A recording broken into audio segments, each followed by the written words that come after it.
लक्ष्मी रूपेण संस्थिता। नमस्तस्यै नमस्तस्यै नमस्तस्यै नमो नमः। या देवी सर्वभूतेषु बुद्धिरूपेण संस्थिता।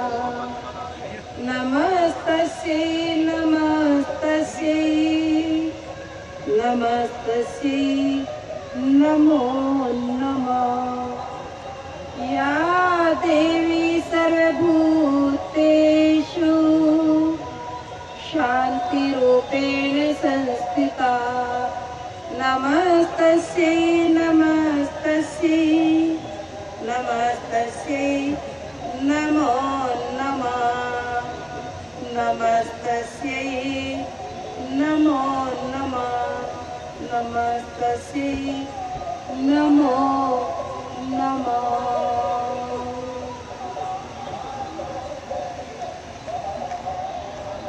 मंच पर उपस्थित परम पूज्य श्री तुकानजी महाराज, रामलला मंदिर द्वारी घाट, श्री सूर्यकांत केलकर जी जो अखिल भारतीय भारत रक्षा मंच के संस्थापक हैं, भाई प्रशांत जी जिनके आपने बहुत सुंदर विचार अभी सुने हैं, श्री राजा राम जी जो सदर काली मठ मंदिर के आदरणीय स्वामी जी हैं, श्री योगेश अग्रवाल जी जो कि प्रदेश अध्यक्ष हैं हिंदू धर्म रक्षा मंच के, जिनके माध्यम से आप सबके बीच लाने का मौका मिला, भाई सर्वेश जी जिनकी उपस्थिति मुझे बहुत खल रही है, उनकी बहुत तबीयत खराब है, बहन रीना जी, यहाँ पर उपस्थित सभी राष्ट्र प्रेमी देश प्रेमी नौजवान बंधुओं, माताओं बहनों, पत्रकार भाइयों, बहुत सुंदर कार्यक्रम चल रहा है। आपके बीच में मुझे भी आने का मौका मिला है। पहले मैं सभी को, माताओं बहनों और भाइयों को नवरात्रे चल रहे हैं, नवरात्रों के उपवास चल रहे हैं, आप सभी को बहुत बहुत मेरे दिल की गहराइयों से बहुत बहुत शुभकामनाएं। परमपिता परमेश्वर से, माता रानी से आपके लिए प्रार्थना करती हूँ कि आपके परिवार में सदैव सुख शांति अमन चैन बना रहे। कार्यक्रम बहुत सुंदर चल रहा है। अभी सबसे पहले परम आदरणीय केलकर जी बोल रहे थे और वो अपने दिल की पीड़ा हम सब के बीच में रख रहे थे।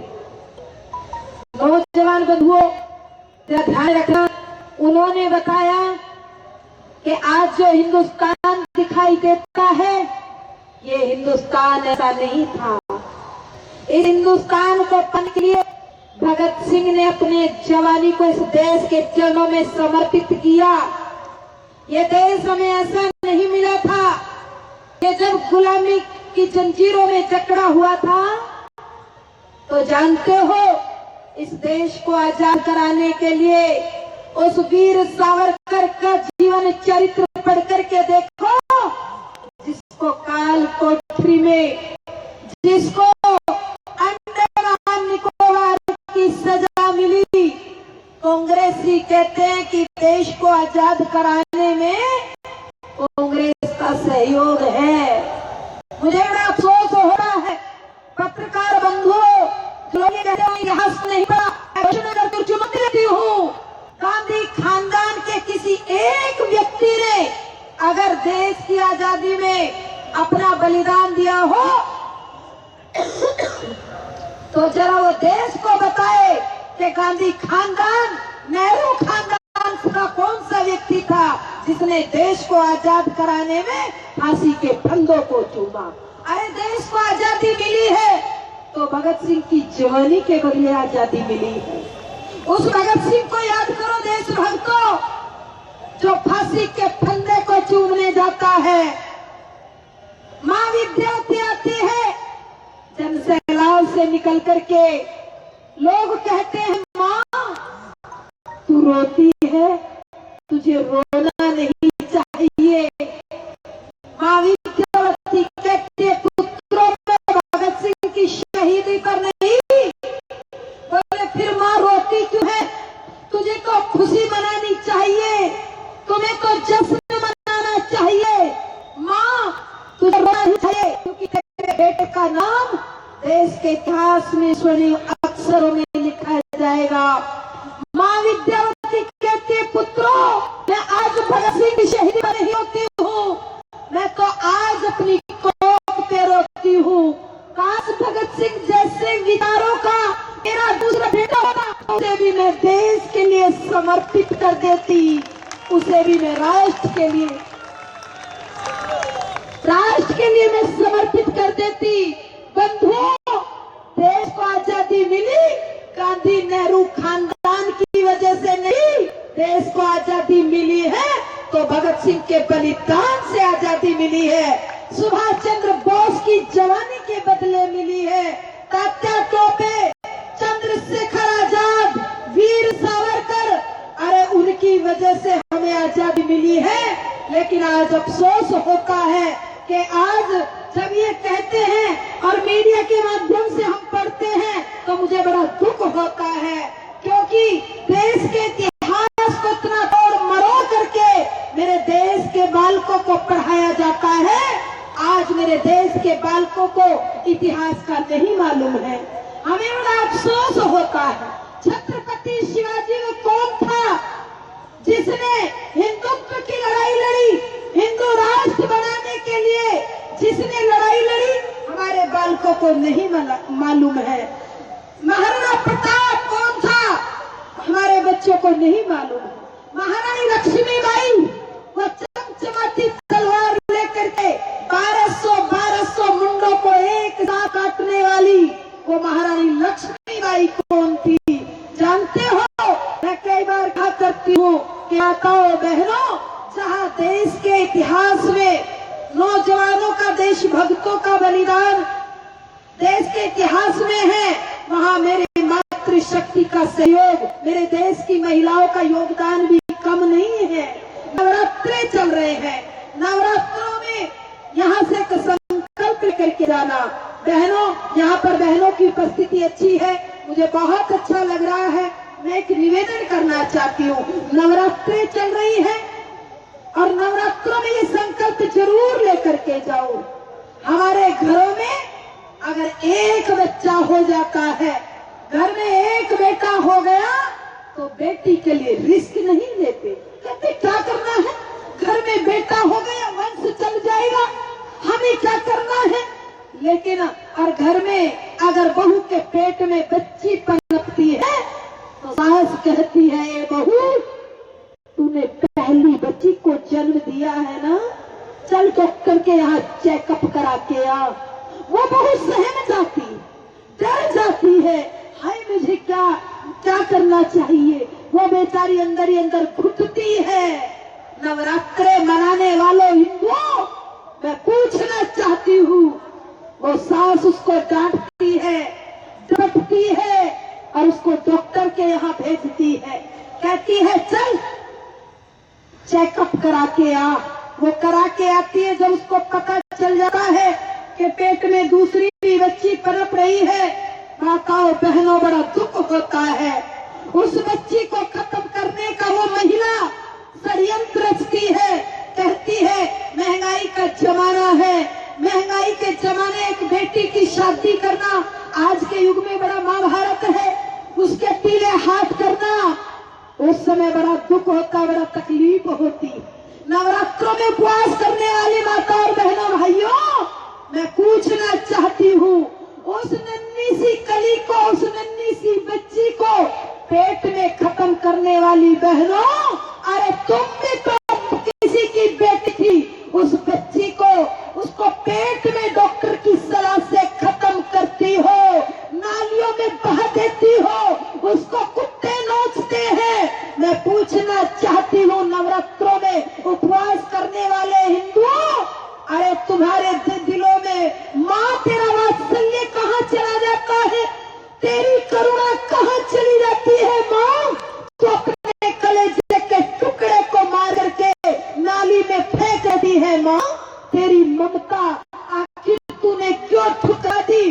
और नवरात्रों में अपनी बच्ची को तो पेट में मारती हो, और अब दुर्गाष्टमी के दिन मैं पूछना चाहती हूँ, इस हिंदू समाज से अपनी बच्ची को तो पेट में मारते हो, और दुर्गाष्टमी के दिन, नवमी के दिन पूरा समाज जानता है, जिनके घरों में बच्चियां नहीं, वो पूरे मोहल्ले में बच्चियों को ढूंढते रहते, खोजते रहते हैं।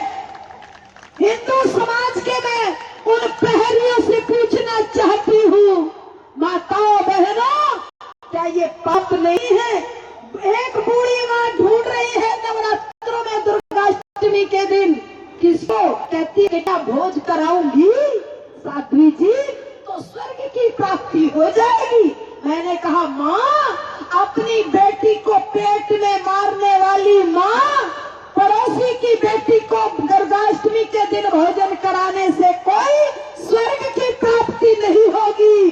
तूने अगर पेट में बच्ची को मारा है तो तुझे नरक की प्राप्ति होगी। एक दिन से पड़ोसी की बेटी को भोजन कराने से स्वर्ग नहीं मिलेगा। अपनी बच्ची को पाल पोस करके, और मैं निवेदन करना चाहती हूँ, अगर आप अपने घर में एक बेटी है, दूसरी बेटी का पालन पोषण नहीं कर सकते, बहू के पेट में बच्ची है, तो मेरा हाथ जोड़ करके निवेदन है कि उस बच्ची की हत्या मत करना, उस बच्ची को जन्म देना, और यहाँ से ये संकल्प लेकर के जाना, नवरात्रों में, नवरात्रि मनाने वाली माताओं बहनों भाइयों, यहाँ पर ये संकल्प लेकर के जाना, क्या उस बच्ची को जन्म देना और उस बच्ची को मारना मत। जन्म देने के बाद उस बेटी को मेरी झोली में डाल देना, लेकिन भ्रूण हत्या समाज में मत होने देना। यहाँ पर ये संकल्प लेकर के जाना, उस बच्ची को पढ़ा लिखा करके समाज के एक सशक्त प्रहरी बनाने का मादा हम रखते हैं, लेकिन समाज में ये भ्रूण हत्या रुकनी चाहिए। भ्रूण हत्या महापाप है। नवरात्रि मनाने वालों, याद रखना, जिन घरों में भ्रूण हत्या होती है वहां पर कभी लक्ष्मी ठहर नहीं पाती है। और याद रखना, बुजुर्गों का जिस घर में अपमान होता है, 9 दिन उपवास रखने वाले हिंदुओं, घर में जो माँ बैठी है, जिसने 9 महीने पेट में रखा, जरा उस माँ का भी हालचाल पूछ लिया करो। सारा दिन नेट पे लगे रहते हो, फेसबुक चलाते हो, घर में बूढ़ी माँ कोने में पड़ी रहती है। अरे उस बूढ़ी माँ को तो अनाथालय में छोड़ने की योजना बनाते हो, लेकिन मंदिर की देवी की जाकर के आरती उतारते हो। हिंदुओं, मैं पूछना चाहती हूँ, अरे मनुष्य की बनाई हुई मूर्ति की आरती उतारने वालों, जिस माँ ने तुम्हें 9 महीने पेट में रखा, अरे खुद वो कीले में सोई, तुम्हें सूखे सुलाया, 5 साल तक तुम्हें अपनी छाती से लिपटा करके सुलाया। हिंदुओं कभी तूने सोचा नहीं?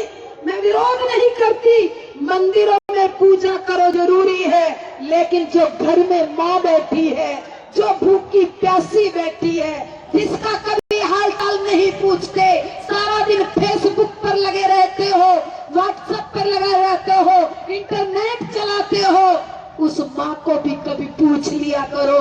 शाम के समय बैठ कर के, माँ तेरा हाल चाल कैसा है, माँ तेरी तबीयत कैसी है। वो बूढ़ी माँ तुम्हें इतना आशीर्वाद देगी, इतना आशीर्वाद देगी। वो याद रखना कि तुम जीवन में कोई भी कार्य तुम्हारा उनकी दुआओं से रुक नहीं सकता। कोई इतने तुम अपने रास्ते पर, अच्छे रास्ते पर चलोगे। मैं आपके बीच में निवेदन कर रही थी, नवरात्रे मनाने का जीवन में संकल्प करो कि हम अच्छे कार्य करें। हिंदुओं बहुत सारी चर्चा चल रही थी, आदरणीय अग्रवाल जी बता रहे थे, स्वामी जी कह रहे थे, और मैं आपके बीच में एक निवेदन करना चाहती हूँ। ये घबराने की जरूरत नहीं। हैदराबादी चूहा कह देता है हैदराबाद से कि मेरी सिर कलम कर दो, मेरी गर्दन काट दो, मैं कभी भारत माता की जय नहीं बोलूंगा। बंधुओं, मैं निवेदन करना चाहती हूँ कि ऐसे चूहों की बातों पर ज्यादा ध्यान देने की जरूरत नहीं है। वो कहते हैं संविधान में कहाँ लिखा है? अरे हैदराबादी चूहे, संविधान में जालीदार टोपी पहन करके हिंदुस्तान के हाईवे पर नमाज अदा करना कहाँ लिखा है? जरा संविधान में बताओ तो सही।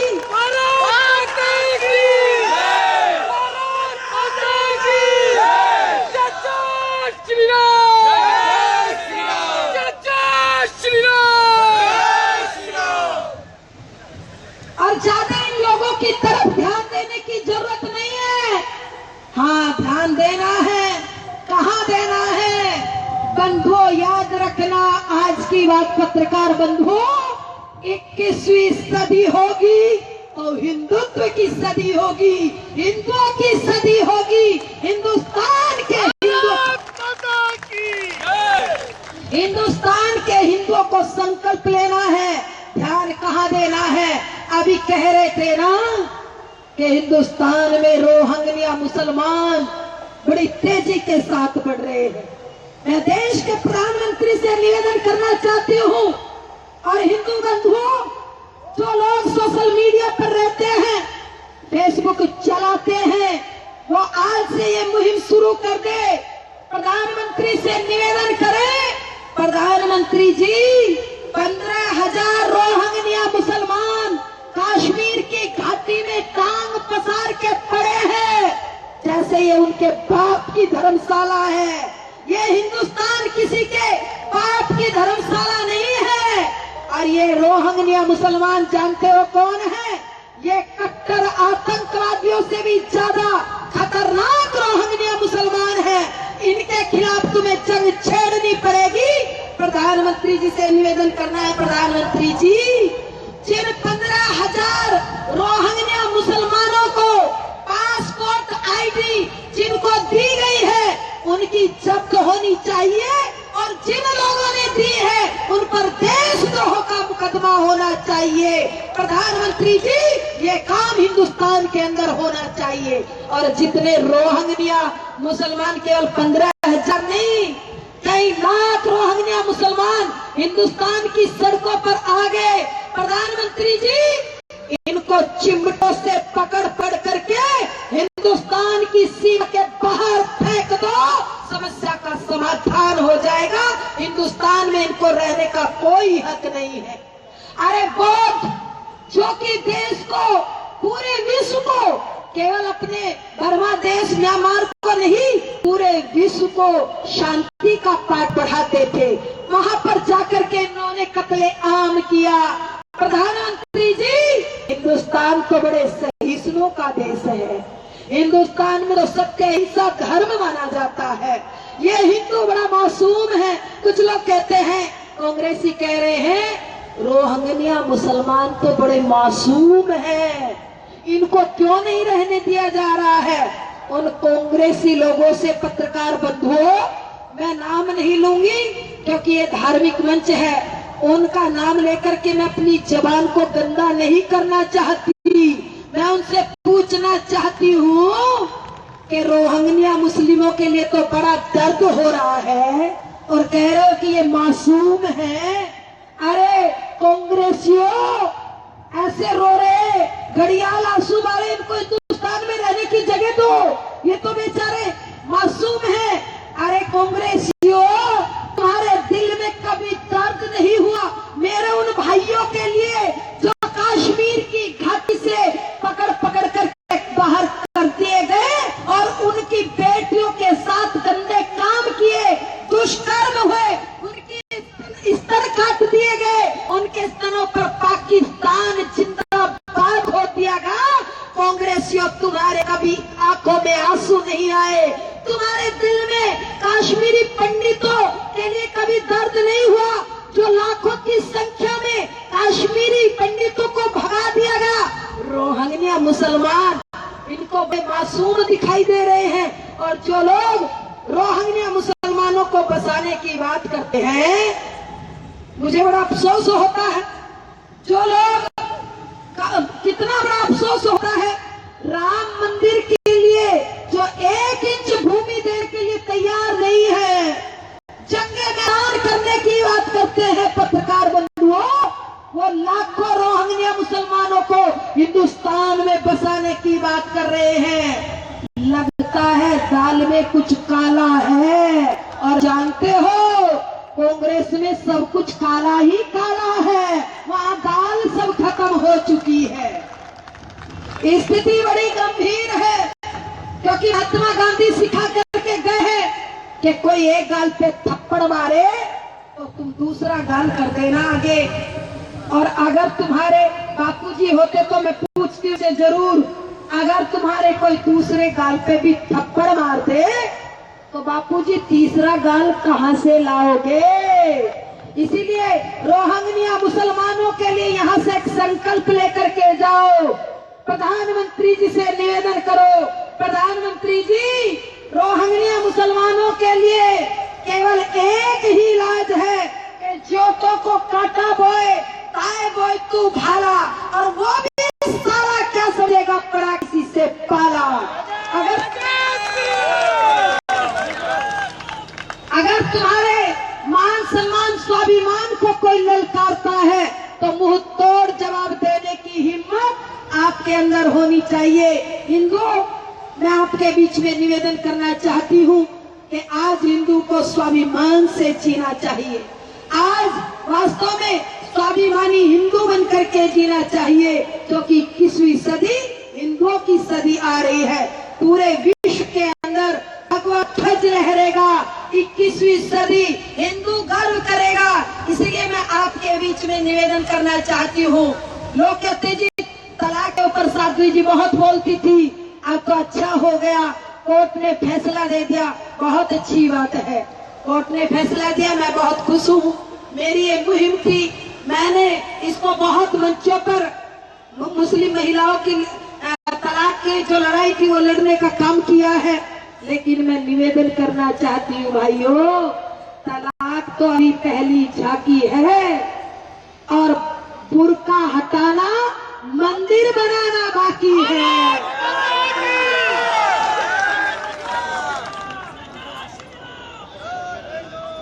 मंदिर बनाने के लिए तैयार हो तो जोर से बोलो, बोले श्री राम जन्मभूमि की, जहां राम ने जन्म लिया। ऐसे बोल रहे जैसे बकरियां मिमिया रही हो। शेर पुत्र होकर के सिंह गर्जना करना सीखो। जहां राम ने जन्म लिया, राम लला हम आएंगे,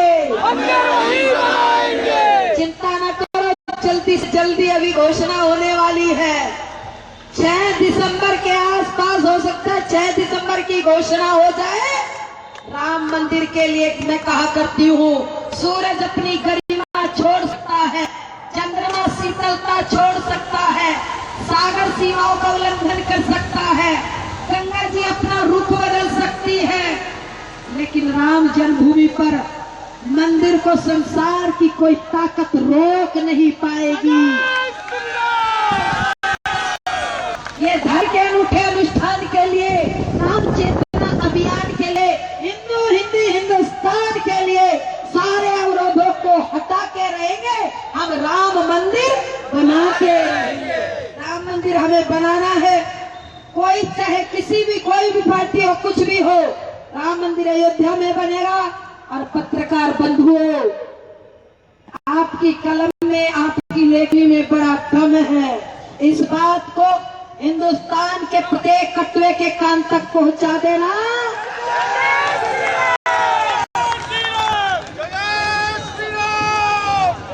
राम मंदिर तो अयोध्या में बनेगा, पर बाबर के नाम की कोई भी मस्जिद हिंदुस्तान के किसी कोने बनने देंगे, ये हिंदुओं का संकल्प है।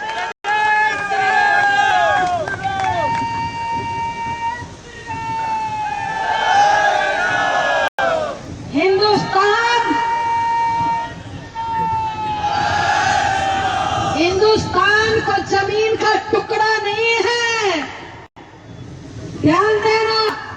हिंदुस्तान, ये मेरा हिंदुस्तान जमीन का टुकड़ा नहीं है बंधुओं।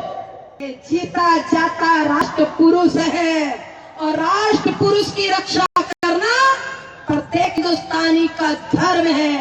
अटल जी कहते थे, ये अभिनंदन की धरती है, ये वंदन की धरती है, ये अर्पण की धरती है, ये तर्पण की भूमि है, ये समर्पण की भूमि है। यहाँ कंकड़ कंकड़ शंकर है, यहाँ की हर नदी नदी गंगा दिखाई देती है। और मरने के बाद हिंदुस्तान के कठमुल्लाओं कान खोल करके सुन लो, अगर हमारी अस्थियों से कान लगा करके सुनोगे तो हिंदुस्तान के अंदर याद रखना, तो वंदे मातरम ही गूंजेगा।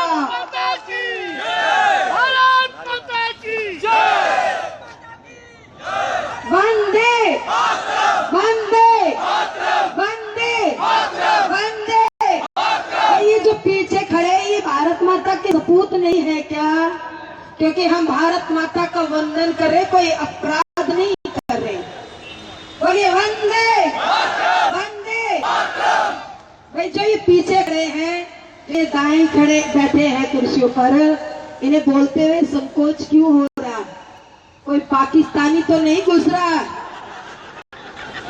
भारत माँ के सपूत होना, तो जोर से बोलो, बोलो भारत माता की, भारत माता की वंदे वंदे।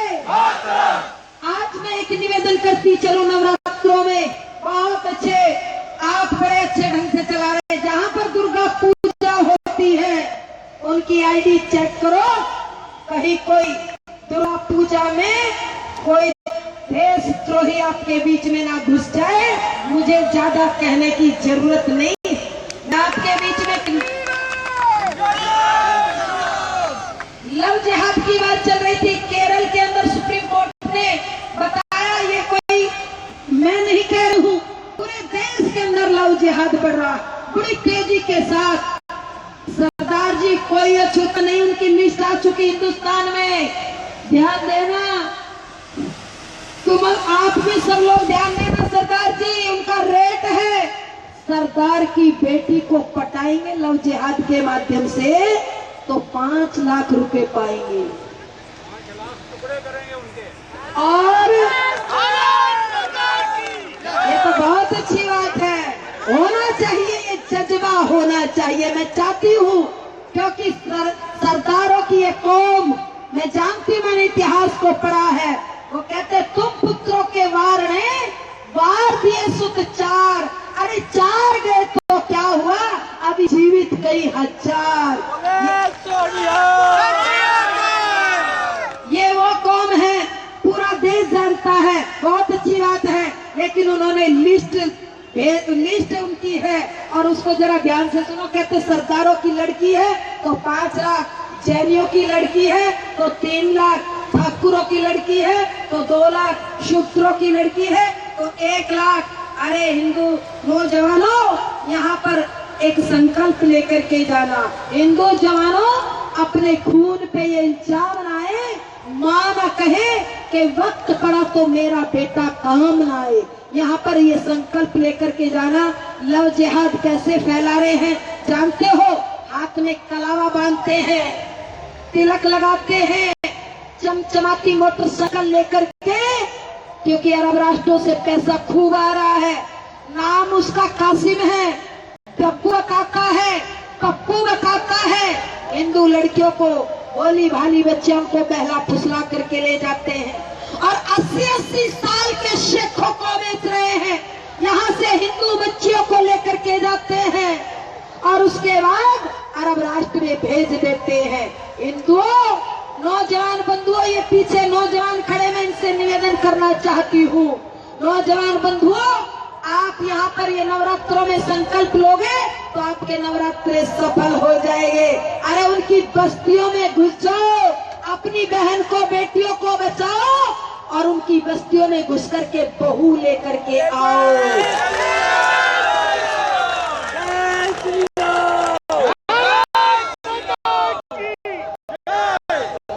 यहाँ पर ये संकल्प लेकर के जाओ और जो लोग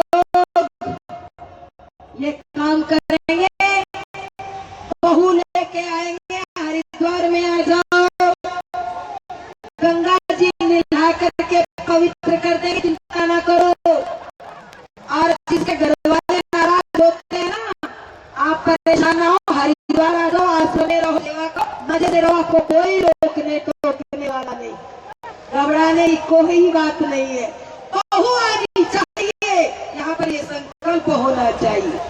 सबकी समझ में आ गई ना? बड़े शानदार बजे, बहुत अच्छे है। इतना ही कह करके आप सबका बहुत बहुत धन्यवाद करती हूँ। मुझे बहुत अच्छा लगा आपके बीच में आकर के। यहाँ पर फेसबुक हम चलाते हैं, मैं समझती हूँ फेसबुक चलाते हैं ना, तो जहाँ हाथ खड़ा करेंगे कितने लोग चला, सब लोग चलाते, माताएं भी चलाती। अरे यहाँ तो बड़े एडवांस लोग हैं, बहुत अच्छी बात है। फेसबुक चलाते हैं तो आप उससे जुड़ना चाहेंगी, सब लोग चाहते हैं ना, तो जरा अपना मोबाइल डालिए, फेसबुक को ऑन करिए और उस पर मेरा पेज लाइक करिए। साध्वी डॉक्टर प्राची दीदी के नाम से पेज है, उस पर आप जुड़ने का प्रयास करिए। आपकी कोई समस्या है तो उसको भेजिए, मुझे बहुत अच्छा लगेगा। शेयर करिए, आपकी समस्या का समाधान जरूर होगा। आप सबने मुझे बड़े ध्यान से सुना। जोर से बोलिए, दोनों हाथ उठा करके, मुट्ठी बांध करके बोलिए, भारत माता की, भारत माता की, भारत माता की। भाई क्या बात है, महिलाएं जोर से बोल रही था, मेरे भाइयों की भी तो आवाज होनी चाहिए। बहुत कम आवाज आ, जो लोग यहाँ तक नहीं पहुंचे, आपकी आवाज वहां तक